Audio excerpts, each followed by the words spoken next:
सात संगत जी, प्यार से कहना ध्यान निरंकार जी।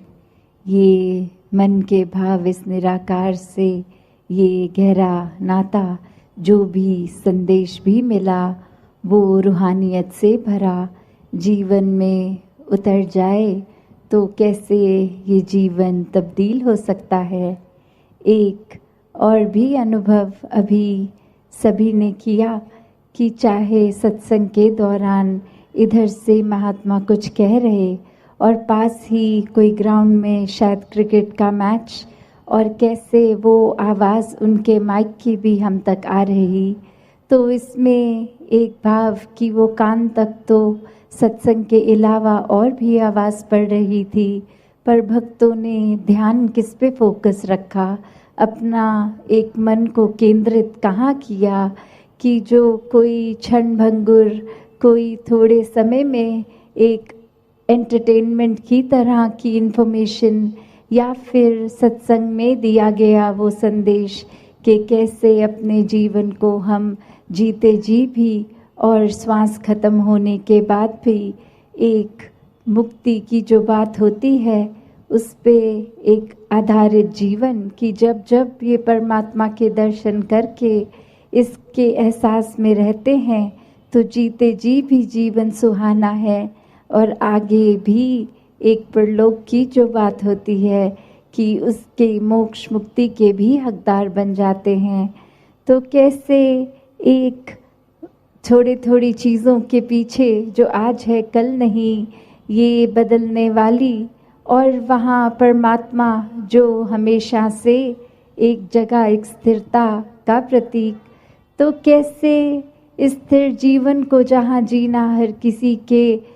एक संभव है, और कैसे छोटी छोटी चीज़ें अगर अभी आ भी रही हैं तो इस परमात्मा पे ही ध्यान केंद्रित रखेंगे तो कब आके चली गई वो एक मन को फिर तड़प नहीं देती, एक मन में उथल पुथल नहीं होती। और ऐसे ही उथल पुथल या जीवन में कुछ चीज़ कभी कैसी है कभी कैसी है, उसका प्रभाव भक्त नहीं लेता। एक कहानी भी दासी के ध्यान में आ रही कि कैसे एक व्यक्ति के पास एक घोड़ा, और वो रातों रात घोड़ा अपने आप को छुड़वा के स्टेबल से भाग गया, और फिर आसपास के ये पड़ोसी भी व्यक्ति को कहने लगे कि तुम तो परमात्मा में इतना विश्वास रखते हो, तुम्हारे साथ ऐसा कैसे हो गया, इतना नुकसान हो गया, इतना महंगा घोड़ा था तुम्हारा, भाग गया।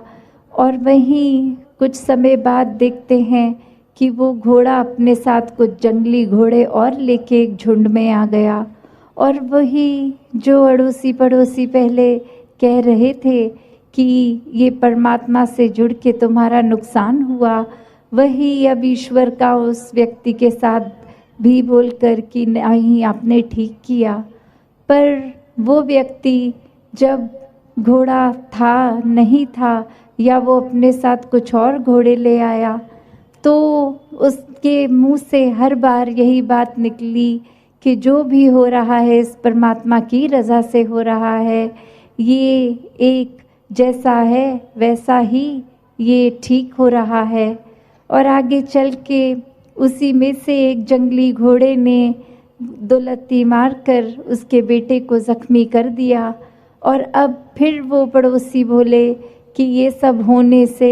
बेटे का नुकसान हो गया, और फिर वह व्यक्ति बोलकर कि ठीक है इसको अस्पताल ले जाते हैं, पर जो हुआ है ये परमात्मा की रज़ा से ही हुआ है। और आगे वो समय उस राज्य में वो राजा अब जंग के लिए घर घर से नौजवान लड़कों को चुन रहा था, और जब उसके घर पहुंच के देखा कि एक ही जवान लड़का, पर वो एक फिज़िकली फिट नहीं है, एक टांग में चोट है,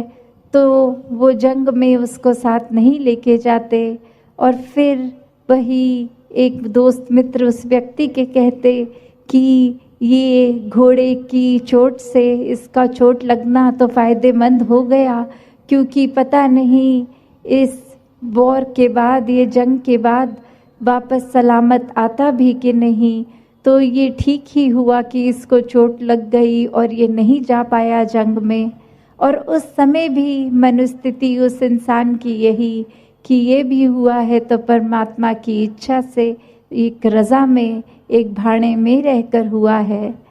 तो इस कहानी से जो उस व्यक्ति के मन का भाव कि कैसे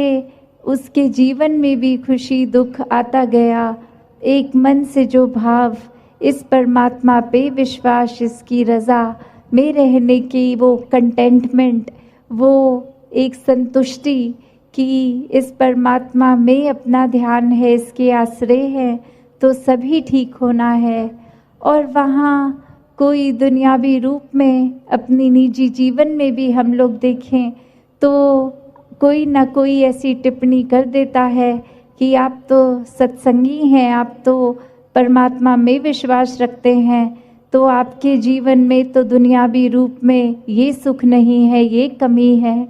तो एक भ्रम में डालने का भाव हर एक का रहता है। पर जो इस परमात्मा से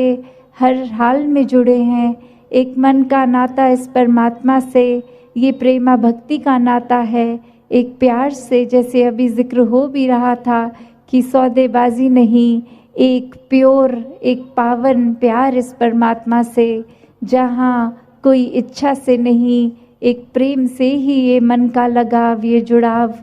तो ऐसे भावों से युक्त एक भक्ति हो रही है तो फिर कोई नहीं फर्क पड़ता कि कोई क्या कह रहा है क्या नहीं, क्योंकि भक्त को अपना जीवन पूर्ण लगता है कि ये परमात्मा पूर्ण है, इसका किया सब पूर्ण है, जो दिया वो भरपूर है, जो नहीं दिया और हमारी इच्छा है कि जीवन में वो वस्तु आए, वो व्यक्ति आए, तो उसमें भी परमात्मा को बेहतर पता है। तो फिर अगर किसी ने उस बात पे कोई टिप्पणी कर भी दी तो उसका प्रभाव मन पे नहीं, बस ये ही कि इस परमात्मा से जुड़े हैं तो सब कुछ मिल गया है, इस परमात्मा ने जो दिया है वो काफ़ी है। तो कैसे ये संतुष्टि की बात मन में जब आती है, एक मन से इस परमात्मा का हर हाल में शुक्राना आता है, तो ही वाकई ही जीवन बहुत आसान हो जाता है। एक मन में बातों का बोझ नहीं रहता, एक मन में किसी के कहने से कुछ बात का इस तरह चोट नहीं पहुंचती, ठेस नहीं पहुंचती। और अगर किसी के शब्द कुछ सुन भी लेते हैं जो अच्छे नहीं, उसको मन से बाहर निकालना और उसी समय उस व्यक्ति के लिए भी मन में कोई नफ़रत का भाव या एक बुरा सोच उसके लिए नहीं बैठती, ना ही ये उम्मीद भी आती है कि अब इस इंसान ने एक बुरा भला बोल तो दिया है, पर ये जब तक माफ़ी नहीं मांगेगा माफ़ नहीं करेंगे। तो वैसे भी भाव फिर मन में उपज नहीं लेते, क्योंकि जब वो भी पल में देख कर कि किसी ने कुछ कहा तो वो बात को अनसुना करना भी ये चेतनता है। इस बात को पकड़ के रखना नहीं हमेशा के लिए। कोई घटना घट गई सो घट गई, एक किसी ने कोई बात बोल दी तो बोल दी। अगर हम और गहराई में भी जाएं तो वो बात बोलने के समय भी कुछ शब्द ही तो मुँह से निकले थे, वो शब्द को दिमाग में घर ना करने दें तो मन को ठेस भी नहीं पहुंचती। तो ऐसी चेतनता को इस ब्रह्म ज्ञान के बाद हर किसी ने हर पल अपनाना है कि चाहे परिस्थिति, लोग, कुछ भी, कैसा भी समय, पर खुद को स्थिर रखना एक अपने ही मन की बात है। एक परमात्मा के एहसास को हर समय इसमें रहकर सुमिरन रूप से एक ध्यान बनाकर निराकार पे पूरा विश्वास बनाना भी फिर एक हम पे ही निर्भर करता है कि हम डगमगा जाएं या पूर्ण रहें, पक्के रहें इस रास्ते पर जो सच्चाई का रास्ता ये ब्रह्म ज्ञान मिला है, इस पे विश्वास पूरा बना के रखें। तो कैसा जीवन जीना है ये चुनाव भी हमारा है। तो समय की ओर ध्यान जाता हुआ दासी का और अधिक शब्दों का सहारा ना लेके इन्हीं शब्दों से आपसे आज्ञा लेगी। सात संगत जी, धन निरंकार जी।